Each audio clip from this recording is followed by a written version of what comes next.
Welcome to Podcast 360, powered by the Podcast Academy.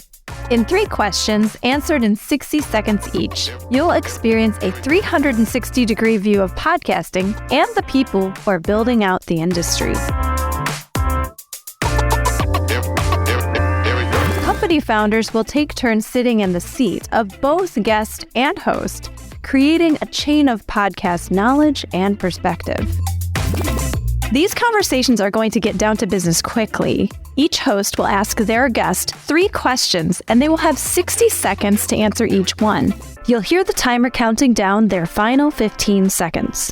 At the end, the guest will choose a topic to revisit and dig into a little deeper. Let's meet our experts. Today's host is... Hello, I'm James Cridland, the editor of Podnews, and I was interviewed on last week's episode by Donald Albright, the big dog of the Podcast Academy. Be sure to go back and check that out after this conversation today. And who's in the hot seat as today's guest? Hi, I'm Sharon Taylor. I was the CEO of Omni Studio and now look after all things podcasting at Triton Digital. Before we dig in, we ask our guests to lay out 2 truths and a lie. Our host will guess which is the lie. We'll find out the answer together at the end of the conversation. But our host will have an opportunity to change their answer based on what they learn from our guest. Or they can stick with their first intuition. Well, Sharon, welcome. It's great to talk to you again. And as Amanda mentioned just there, this is the part where you lay down your 2 truths and a lie. 2 truths and a lie. And I have to work out which is true and which is the lie. I mean, technically, just work out which is the lie. But there we go. Do you want to go and see if I can guess them? Yes, in no particular order. Omni Studio used to bank with Silicon Valley Bank. I had listened to podcasting before I joined Omni Studio, and 6 months into being Omni's CEO, I was legitimately asked by a staff member if I actually knew what Omni was and how it worked.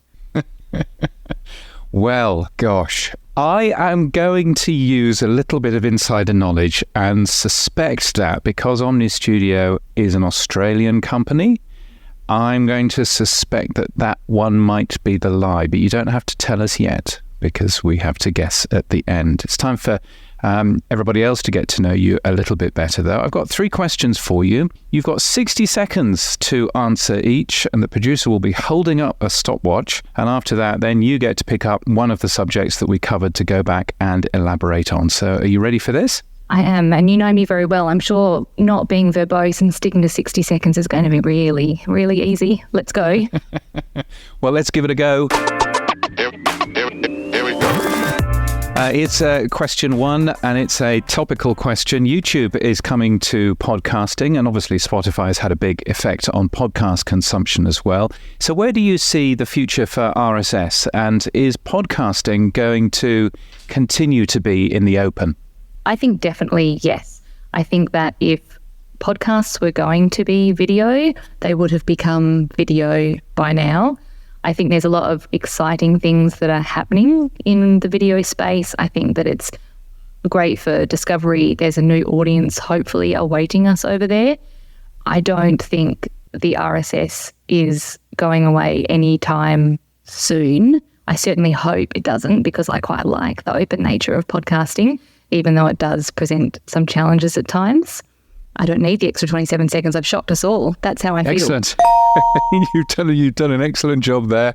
40 seconds. This is keeping to time, which is an excellent thing. Can I use the extra 20 seconds in another question then? Can I roll over? I have a feeling that no. I have a feeling that you've lost the 20 seconds there.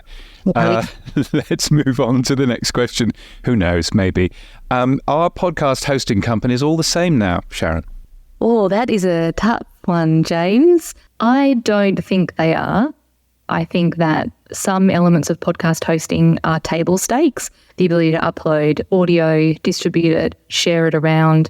You know, you go back 6 or so years and it used to be enough that company X has an integration with Spotify, but now that is table stakes for the most part. However, there are definitely still buckets of podcast hosting tailored towards the clientele that they're targeting. And so I don't think they're all the same. Do we need 48 of them and counting every day as someone decides to jump into the market with 2 feet? I don't know. But no, I definitely don't think they're all the same. Excellent. And question number 3, what is the future of podcast monetization? I love asking these questions and only giving you 60 seconds to answer. What's the future of podcast monetization? Is it ads or host reads or sponsorship or subscriptions, or what is it? Better 60 seconds than 60 minutes. So I think the future of podcast monetization will always be in the live read. I think that the nature of the medium, that will always be at its core and its base. I think that in order to move us past the $2 billion mark that everyone is trying to get to, we need to activate programmatic at scale and try and make those ads as good as possible. And so I think that there will be a world outside of the host read. I don't think all shows will keep doing ad reads. I think that some have a better base on Patreon. I like the fact that there's a lot of different elements of monetization. Like, I don't think I can say it's going to be one thing or another. I like the fact that it's this like kind of weird mess that everyone is sifting through a little bit. Excellent. 2 seconds to spare. Thank you for sharing all of that. Now, the rules are that you have an opportunity to basically tell me what the best question was, and we can dive in a little bit more in terms of that. What question would you like to expand upon a little bit more?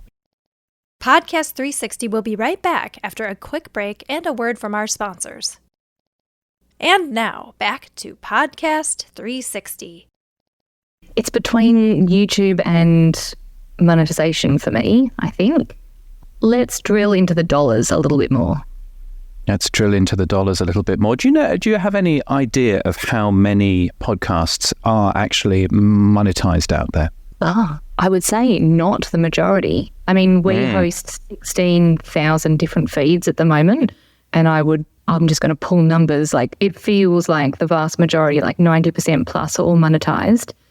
But going back to your second question, that's because we have a different like ilk of customers, and that kind of sets us apart from the other hosting platforms. You know, you've got others like the Red Circles and Spreakers of the world. That's all like they only want shows that are monetized. I don't. Yeah. So tell me a little bit about the type of customers that Triton has on the platform. You're an enterprise podcast host, aren't you? Correct. Yes. So we look after most of the commercial broadcasters around the world that have gotten into podcasting, as well as large podcast networks, and then like the top tier of the independent shows as well that are looking to like dynamically insert ads, programmatically monetize, those types of things. Yeah, and so some of the work that you do on your hosting platform is essentially allowing those people to monetize their shows and to get those ads from third parties into those shows. Is there an awful lot of programmatic monetization in that way, or is advertising sold typically by the people who are making the shows in your case? The lion's share of the impressions that we deliver are through direct sold. So it's people that have either got their own sales arm or are using like a third party and they're trafficking everything. And then our system waterfalls down so that people can backfill with programmatic. We do have some that are programmatic first, like, and it is very region specific. And depending on like which DSP is active in which territory and how mature a market is in terms of direct sales. But yes, like largely direct sold is always going to lead and will for a while at least. No, I find it a fascinating world, and I think the world of all of the different ways that you can make money in terms of podcasting, whether it's ads, whether it's host reads, whether it's sponsorship, and but also the of getting money from your audiences as well, which is a really interesting side. And certainly, I've had some interesting success with both Apple's subscription and also with Buzzsprout's tools as well, which is interesting. Yeah, we just integrated with the Apple subscription stuff.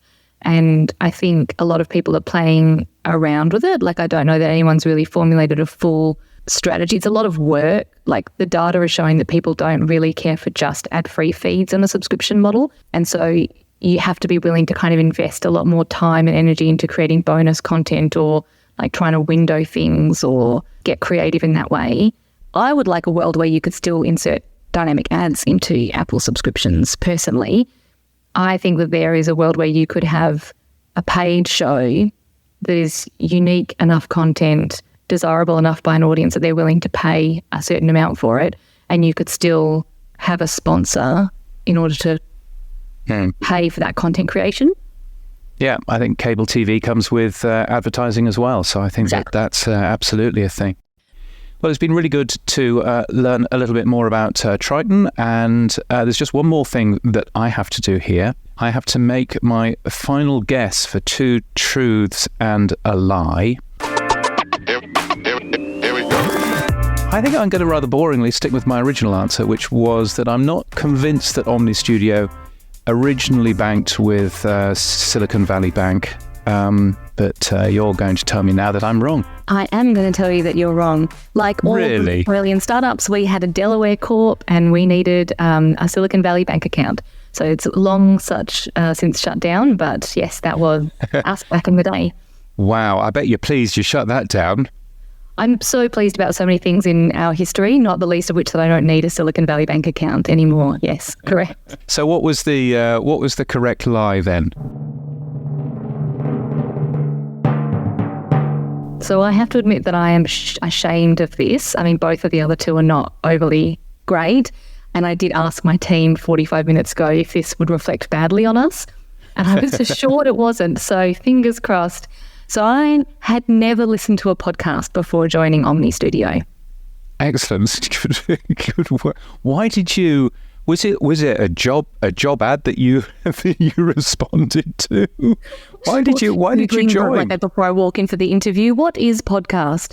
No, look, to be fair, I had watched Ricky Gervais' podcast on YouTube before I realised it was a podcast and before YouTube decided to get into podcasting. So you could say that I was 10 years ahead of my time. I mean, I've been called a visionary. You make up your own mind. But no, I took an 8-week contract at Omni after I had moved cities just to put some operational controls in place, and one thing led to another and it became the best ride of my life.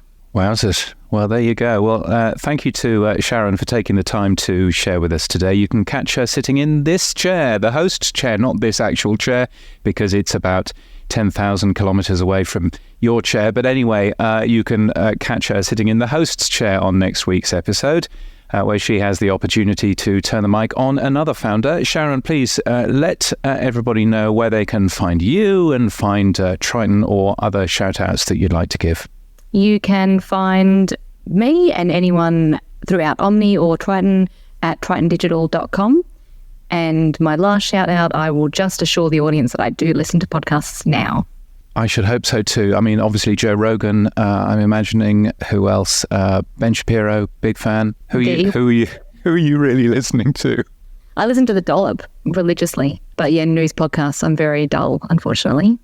No, there's nothing wrong with news podcasts because they tell you Podnews. all I do listen to Podnews. There you go. Well, of course.